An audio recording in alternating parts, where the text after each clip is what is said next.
Hi, everyone, and welcome to Barracuda Below the Surface. My name is Olesia Klevchuk, and I'm a Principal Product Marketing Manager here at Barracuda, focusing on email protection. Today, I'm joined by two of our customers, Timika Hite from LA Family Housing, a Senior Director of IT, and David Price, an IT Director from Curtins, UK, to talk about email security, evolving threats in the email landscape, and the strategies that they have put in place to help them secure their organizations and their users. So, welcome, Timika and David. Thank Hi, you. have me. Hi. So, let's maybe start by doing some quick introductions. Can you tell us a little bit about yourselves and your roles within your organizations? So, maybe we'll start with you, Timika. Sure. My name is Timika Hite. I'm the Senior Director of Information Technology at LA Family Housing. I've been with the organization a little over a year. Um, it was a organization that was run more like a smaller mom and pop, but over the past 2 years, we've experienced a lot of employee growth and needed a way to better protect our email system. What about you, David? Yeah, David Price, IT Director for Curtins. We're a firm of engineers working within the consultancy space. So not only civil and structural engineering, but focused in seven specialisms, so transport plan, environmental business unit, PD, to name just a few. We've got 14 locations up and down the UK and Ireland, and around 370 staff today. So yeah, the roles very wide and spread from the day-to-day operational right through to the strategic side of the business, which obviously covers the security angle as well. Great. So two very different organizations, slightly different sizes, probably very different challenges as well, similar but different challenges they both of you are facing within your roles. So how do you and your team approach cybersecurity? David, maybe we'll start with you. How do you view your role of IT at your company? Did you say you're starting with David or me? Yeah, let's start with David. Okay, go ahead. Sorry. Yeah, how do we approach cybersecurity within Curtins? Good question, to be fair. We've been on a journey, I'd say, over the last 2 to 3 years since I've joined the business, and very much trying to take security. While security was on the agenda within the business, and we discussed it, it probably wasn't front and centre. So it's been on that journey to raise security at all levels across the business, from the board level all the way down to people on the shop floor as well. So yeah, it's everyone's responsibility, not just mine and my small teams, but everyone's within the business. And certainly cyber security within the business is certainly first, if not forefront of everyone's mind in everything that they do now from a day-to-day basis. So it's a lot more reassuring from my perspective than it was a couple of years ago. So yeah, it's been a journey, and a journey that I would say we're still on, we're still going through. It's a never-ending journey, but a journey we're on. So, yeah. So David, was there an event 2 or 3 years ago that made it more urgent to pay more attention to cybersecurity? No, not an incident as such. I Mm. guess the reason for raising it was there was a perception that we were almost in a set of that we'd set a solution in play or bring a solution into the business, set it up, and then almost to say, right, it's doing what we need it to do now. Let's just forget about it. Let's not tinker with it. Let's not change it. And while that might be the case for a number of days, weeks, and months, it's things move on within the sector, within the threats that we were facing. And it was very much a time where we said, no, we need to change our attack and our angle, the way we think about this type of threat to the business. So we looked at the risks that were presenting to the business, and that went onto a risk section. And that's when we went to market to say, there must be better solutions or better ways of doing this. And there was Barracuda, and the solution we took on, enable us to considerably reduce that risk against the business that we face on a day-to-day basis. So. Thank you. What about you, Timika? How do you view your role within the IT, and how does your company approach cybersecurity? So my organization is actually assisting people who are experiencing homelessness and helping them find their way home. So within our program, we have a lot of confidential and personal identifiable information. So we needed a way to better protect that data while communicating with our different funding sources. So prior to me arriving, there was a ransomware attack on the organization. And since cybersecurity wasn't in the forefront, um, it took them months basically to recover. So once I was hired in the organization and realized that there was basically no cybersecurity in place, we decided to implement the Barracuda email security gateway to give us a more secure way to share our data and also to help keep us from being attacked by ransomware again. Yeah. So you mentioned a ransomware incident a year or two ago, right? Just before you joined. Yeah, it was about 2 years ago, so a good year before I joined. Yeah. So I know a lot of organizations are really concerned about potential ransomware attacks, and many have already experienced one, unfortunately. So can you offer some insights? What brought that ransomware attack to your organization, and how you dealt with that at the time, and what strategies, more importantly, you put in place after the attack to make sure that either it doesn't happen or to reduce the risks going forward? So the way the ransomware attack got into the organization is, of course, through an email. Um, your people are still your last line of defense, and if they're not trained on what to look for in potential malware emails or things like that, they will just click on links and help the hackers or bad actors to bring the information in. And that's what happened in this organization. Is someone opened an email, clicked on a link, and then it just started spreading throughout the organization. So now we have cybersecurity training on how to spot phishing attempts, bad emails, bad actors that we send out to our employees to test them. And we also have implemented the email security gateway with I think it's called like imposter defense, where you can keep people from spoofing your email addresses, because a lot of our staff just see the display name and assume that it's from that person. And we're like, hey, you really got to pay attention to the email address. So we've implemented that, and then the training, and it seems to be improving a bit. I see, David, you are nodding along when Timika was talking about impersonation and imposter protection. What's your experiences like with this type of threats? Yeah, I guess the reason for nodding along there was around the fish line training element of Angle. So we very quickly again agree with what's just been said, to say that our end users are the last line of defense, but they're also probably one of our weakest as well.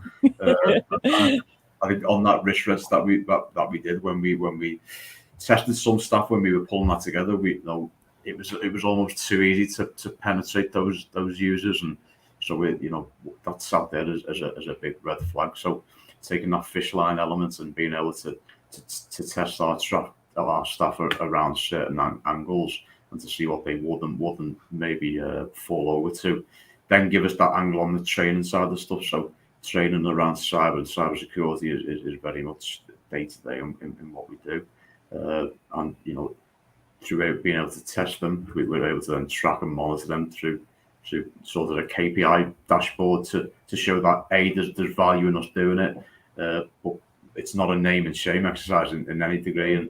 But there is times where we do see competition between certain different business units who might like to raise a flag elsewhere. But no, it is a bit of a game, but a game from both angles. From game internally that we do is a bit of a play acting, but it's a game externally, isn't it? And that's what those threats which we're faced with, the constant changing threats. So being able to change those angles that we can test people on, not only helps them within the business, but also we encourage them to take that information out to the local family, and their friends as well, and take that external to the business.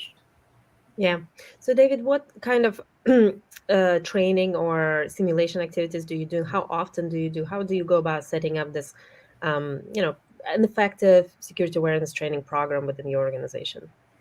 Yeah, so we did start off probably more regular than we do today. So it was probably more monthly previously. We've cut that down to maybe quarterly to biannually, 6 monthly maybe. We do recognise that while staff do become aware of us doing certain things, what we probably changed, to be fair, is instead of a blunt approach to the whole business or a whole office at the same time, we will target either individuals direct who we know are being more targeted, and also teams as well at the same time. So that's how it's probably changed over the last year or so, instead of that constant everyone at the same time. And we almost see people looking at each other across the office. They'll think this is another IT attempt. It's a bit more targeted to individual groups of people across several locations, which seems to be working a lot better. Yeah. So, Timika, do you also have a security awareness training program for your users, right? Right. And so we try and stage it because we don't want the entire organization to know that we're doing it, because what will happen is they will pass the word along to themselves and you kind of get a false sense of security. So we tend to stage them in smaller groups, and pick people that we know are the targets for the cybersecurity. We will kind of test them a little more often. And that's how we work. So staging it and targeting specific people, so it's not hitting the whole organization at the same time, because otherwise they'll just go down the line like, oh, IT's sending another test. So, and it won't be effective. So when you set up any of the program, you of course want to measure what kind of impact it's making on your security effectiveness, maybe their ability to report. How do you measure success of security awareness training, and what kind of improvements have you seen? Maybe Timika, you can respond to that first. The way I measure success is having staff be more aware of malware, and then sending a help desk ticket or flagging that email, be like, this looks weird. What do you think? To me, that's a success, because you are actually thinking about it, and most of the time they catch it. So I always send back a good job, you caught one. So people feel comfortable with submitting those questions in, but that's how we're measuring it. If I'm seeing an uptick of them submitting tickets, that means they are paying attention. So I like that. Yeah. We've done a number of research and kind of effectiveness of security awareness training, and especially when it comes to submitting emails to IT. And one of the things that we heard from our customers a lot of the time from the IT teams is that sometimes they get really users get really happy when submitting, and they just submit too much, right? And you get like almost overwhelmed with the amount of submissions from your users. And what we also found from our research is that the more you train them, the more accurate they become in submitting. Yes. Not only they start submitting, but they become more accurate. You've seen this, Timika, as well? Yes. Yeah, they're getting much better at spotting problem emails. So I know we're all inundated, but I appreciate staff submitting those emails to me, because that allows us to tweak our settings, and it's good to see that they are paying attention. So yeah. David, what about you? Do you have a similar experience, or is there something different that you've seen in the organization? Yeah, it's probably just a slight different angle on this for me. So instead of sitting here quoting, we use a certain percentage number or a KPI spreadsheet or whatever it may be. I think it is a little bit of that generalization on the amount of, so within Outlook, you've got the barracuda admin solution where users can raise potential phishing emails or security emails through their admin. There is times where we've sat there and thought, we're getting less and less raised. Do we need to increase our training. So through conversations with staff direct, actually it's a little bit of both. So it's not necessarily just training staff and missing them. Actually, it's Barracuda learning our business and learning the email flows in and out of our business more and more. So less and less is getting through, which is great. So, and then which means we're seeing less and less tickets actually raised through the service desk via the solution, via the add-in. So I think it just goes to show that A, the training works, it's helpful. B, Barracuda's using the AI sentinel pieces, understanding our business better and the way we communicate and the types of people we communicate with more and more. So yeah, it's quite difficult to say that KPI or that physical percentage number is what we want and that's the golden number. It's a constant changing thing, a bit like cybersecurity, isn't it? And we don't have the golden ticket, but it's a constant game that we're winning at the moment. So. Yeah, I think it's also very often important to use when you train your users, you use kind of examples of attacks that your organization is targeted with, right? So because you're probably, the two of you in completely different industries, and you're probably getting similar type of tactics but different type of content within the email, how they're trying to trick your users. So David, what are the type of attacks that you are most concerned about, what your organization is being targeted with, and why do you think that's the case? So I guess maybe the biggest threat to us is maybe that silent active threat, or that could credential access, or the credentials of our users, really. So users giving up credentials and those actors just sitting there silently seeing what's going on within the business to gain even more insight to attack us even more. So that's probably the biggest one at the moment that we face. And I guess the biggest challenge around that is, and what we're trying to stop is that any potential reputational damage to our business if we are compromised. We work on highly sensitive and secure projects, both for the Ministry of Defence and the Ministry of Justice within the UK. And they're quite rightly secure, sensitive projects in their own right. But that doesn't mean we just deal with those clients and those customers in that particular way. We deal with all our clients in the same way, no matter who you are. So to ensure that they all get the most stringent security presence across the business for us. I guess we, as a business working within the construction space, with engineering space, we send and receive large files within the business, which we don't see within every sector. We also send and receive strange or different file types that you sometimes wouldn't necessarily let through email security systems on first go. And obviously we're aware that that as those actors get better, they're now embedding some of the malicious code within those sorts of file types. So while we move more to a common data environment with sharing information via third-party websites and software, we do still need to manage those large file types, those strange different file extensions. But again, as I said previously, the Barracuda understands who we deal with, who we speak to, our clients as well. It understands the types of files that we deal with those clients as well. So we do see less and less tickets come through because of that continual learning piece, both from our side of Barracuda to us as well. So it feels like a safe pair of hands at times. Yeah, for sure. What about you, Timika? What are the type of threats that you see, and how they may be different from what David has experienced in his organization? So we do see the emails about trying to gain access with credentials. We also see a lot of file attachments that they try and get you to click on, and the redirection of the payroll or funds to a different bank. Those are a lot of our emails because we deal with a lot of funding sources and assisting clients with paying for rent and things like that. So we do have a lot of those attacks where the bad actors will come in and try and redirect money to a new account. Barracuda is learning our organization because we're still fairly new in it, and it's tweaking and learning as we go. So it's getting a lot better at catching some of those. And So that's good. But our staff is also getting a lot better with catching some of those emails too. But I will be happy when I get to David's spot where Barracuda has learned so much that they know all the people we communicate with, and it starts blocking a lot more. Yeah.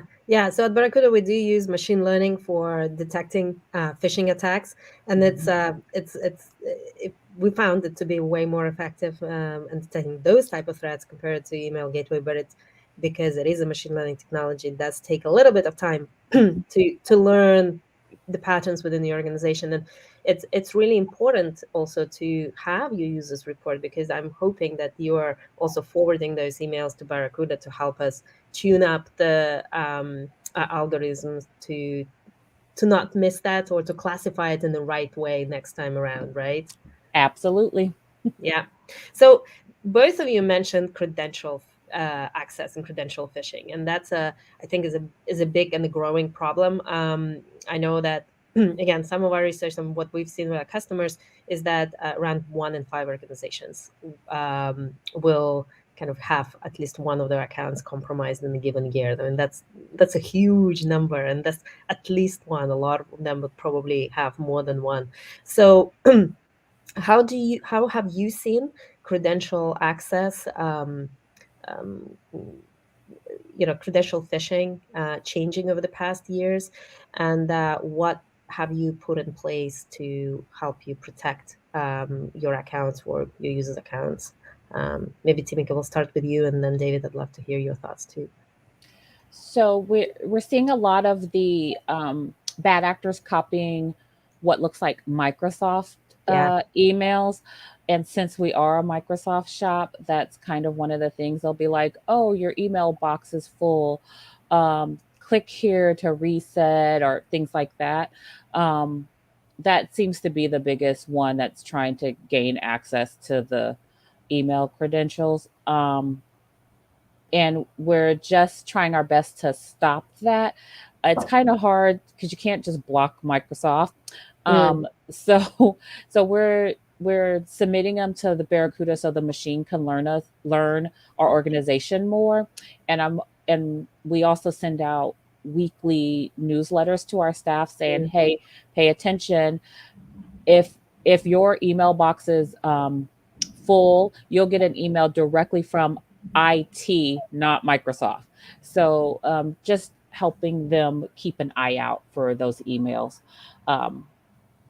and submitting them to the Barracuda to make sure they are learning our organization so they can pay attention. Yeah. What about you, David? How do you address credential harvesting, and maybe you have what kind of technologies and you have in place? How do you control users' access? Maybe a slightly different question. Maybe slightly different answer to your question. I'd say, and maybe a different approach. We're not naive. I think we all will give our passwords and away unknowingly. I'd like to say at times, even with the best training and best guidance, it's going to happen from time to time. So yeah, we kind of hold our hands up and say it probably will happen from time to time. We've implemented the Sentinel piece within Barracuda, which attracts the account takeover piece within there. So that looks at where all our users log in, understands where our users log in, whether that's regions or locations. And if it sees an unusual location that user's logging in, whether that's a different location or country or wherever it may be, then we'll get an alert straight through to the help desk. At that point, it can then be quickly picked up by one of the team, and then we can use the inbuilt automation with that protection to quickly put into place understand where they've logged in first or where they're trying to log in, and then also quickly get them to either just quickly change that password or remediate that threat straight away. So yeah, there's a defined workflow within the software that makes that piece quite straightforward and simple to do. And on the odd occasion, someone might have gone on holiday and logged in France or Spain or wherever it may be, and you might have disabled them or caused them a short bit of pain. But I'd much rather have a single individual have a 10, 15, 20 minutes of pain and to protect the business than just accept and let that happen and take the business down.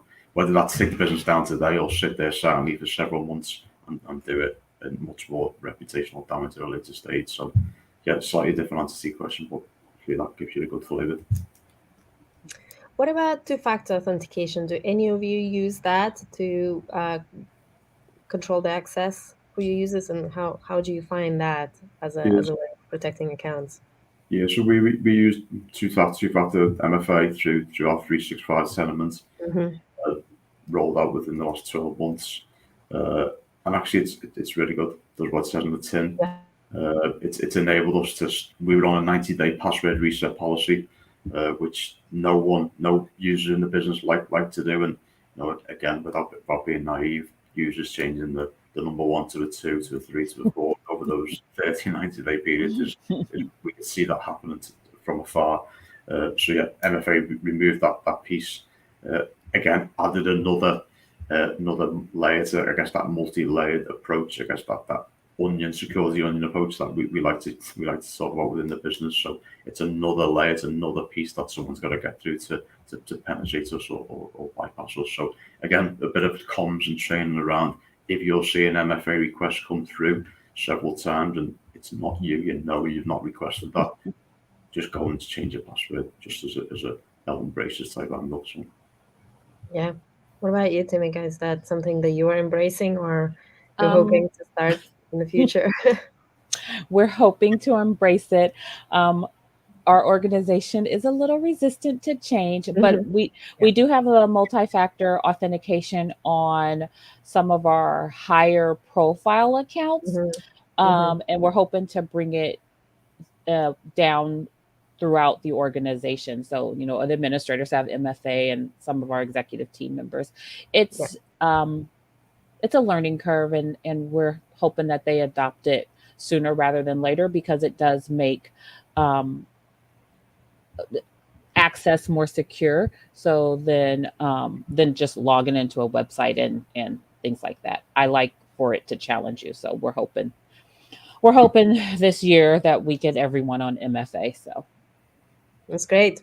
So I know that both of you are from different organizations, different industries, but you both talked about the same thing, and I'd like to dive a little bit more into that, and that's about need to protect data, and that might be for different reasons. But you mentioned that was one of the first things he said. We deal with a lot of confidential data, and we have to protect that. And David, you talked about highly sensitive data that your customers have and highly sensitive projects. So how do you go about protecting that data, staying compliant, ensuring that it's not leaked out of your organization? Maybe we'll start with you. Gonna start with David or me? Timika. Yeah. Oh, sorry. So for our organization, we're using the email security gateway to automatically encrypt emails where it finds that personal identifiable information or credit card numbers or things like that, because people just get into the flow of their day and will just, send an attachment to assist their staff members. So we are allowing the Barracuda to automatically encrypt that information to make sure it's not just sitting out there for anyone to gather. And that's a bit of a learning pain, but it helps us stay compliant in our funding contracts. And while it takes a step longer for the recipient to click on a link to log into the Barracuda site, it's worth it in the end. Because of the amount of personal identifiable information we deal with. Yeah. What about you, David? How do you ensure that your sensitive projects remain confidential and not lost? Yeah, I guess we use a couple of angles there, and encryption is certainly one of those pieces. But I guess from the Barracuda angle and what we do run and continues to run is the data inspector piece.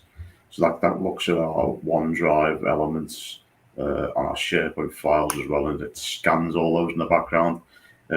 we're forced in some sense that we don't work in a highly regulated industry. We don't work in a finance sector as such, so we're not as highly regulated as potentially other clients that you may have.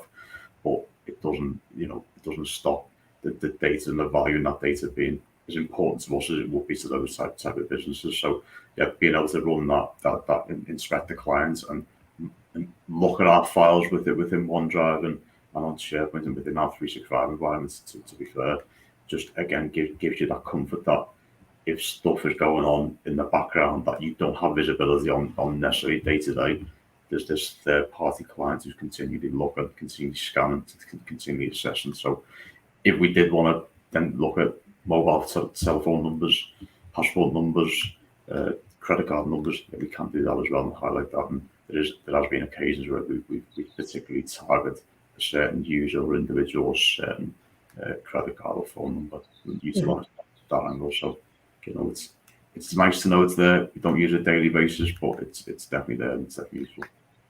Yeah, very, very useful. David, is there any other challenges, security challenges that you think are unique to your organization or your industry that those others in the same that could relate to? Maybe not unique to our industry. Again, it's interesting just listening to Timika and others within the sector. We work in IT. We from day to day. One day you've got to wear your CIO hat, the next day the IT director, and the third day your CISO hat, and we juggle all three at the same time. And we may work in different sectors, different industries, but we all do face the same challenges in a greater or lesser degree. And maybe slightly different, but I think the more we can communicate and learn from one another, the better. So yeah, if anyone can take anything from our conversation that we're having today and then take that back to their home base and speak to their colleagues, fantastic. That's what this is all about. So yeah, sure. What about you, Timika, the nonprofit side of the kind of industries? What is unique to your nonprofit organization, and what others do you think will probably run into as well? Well, nonprofit organizations are mostly focused on assisting their group or their mission, but we still have to be mindful of the tech and the cybersecurity, and that's one of the things I would take back from this conversation is no matter what industry you're in, cybersecurity is important, and we all are facing the same challenge because the bad actors want our information and want credentials, and it's best to protect it and communicate with other industries. Don't be afraid to reach out to industry you don't deal with and see if you guys can't come up with a solution to assist each other. For sure. So there's, of course, so many different security technologies and so many things that you could put in place. But, for those who are listening to us today, if you had to pick two types of technologies or strategies or things to put in place, like if you're not doing it, start doing it today. David, what do you think those would be? What would be your biggest recommendations to your peers in other organizations? There's one thing we haven't discussed today already. To be fair, because it probably hasn't come out in the conversation, but probably one of the angles that we haven't covered, which I would say one of the reasons we first looked at Barracuda was around the archiving piece. So we do embrace the archiving piece within Barracuda to back up our 365 elements. So that's not only our emails and our Exchange side setup, it's the whole piece within 365. So SharePoint, Teams, OneDrive, you mentioned it. We know that on a daily basis, that's fully backed up and maintained by you guys. Microsoft, Microsoft are quite, maybe not quite honest, maybe they're quite quiet that they don't look after and back up your data. They'll provide the service, but if they lose your data, you'll soon find out that's your responsibility to back that up. So yeah, we're comfortable that we know that that's backed up daily. And again, I guess from our angle, going back into the project world, the engineering side, we know that sometimes that one particular email sent by that client confirming that change on a project, which we needed to prove maybe, unfortunately, later down in a line of code or whatever it may be, we need to get that email. We know each of those email sends and receives sucked into that email archive, and we can quickly search that within minutes, if not seconds. And at the point of going, it'll move into Barracuda.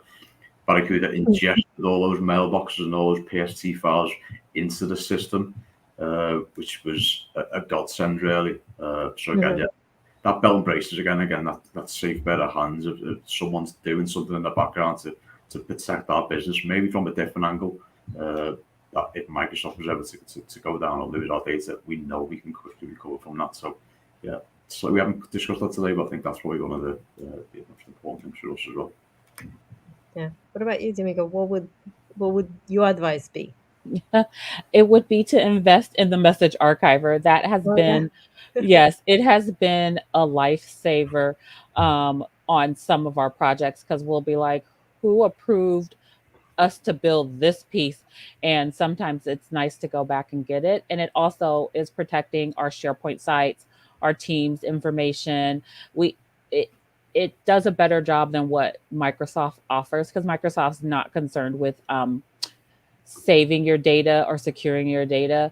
They provide you the service, but if your data is lost in Microsoft, it's pretty much oh well. So using that archiver to cover yourself is the best bet.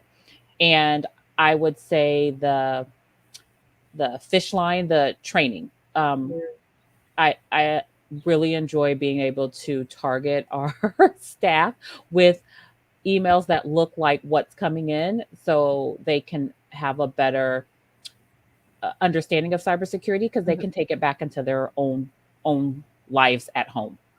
Yeah. Well, that's a great advice from both of you.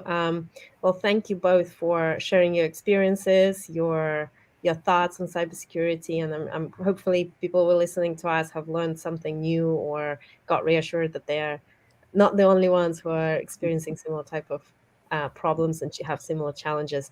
So if anyone else wants to listen to any other LinkedIn Lives that we've had previously, you can watch those on our website. But for now, I want to thank our guests, Timika and David. Thank you so much for taking time to talk to me and share your experiences and your challenges. And I hope everybody has the great rest of the day. Thank you. Thank you very much. Cheers. Thank you. Have a good day.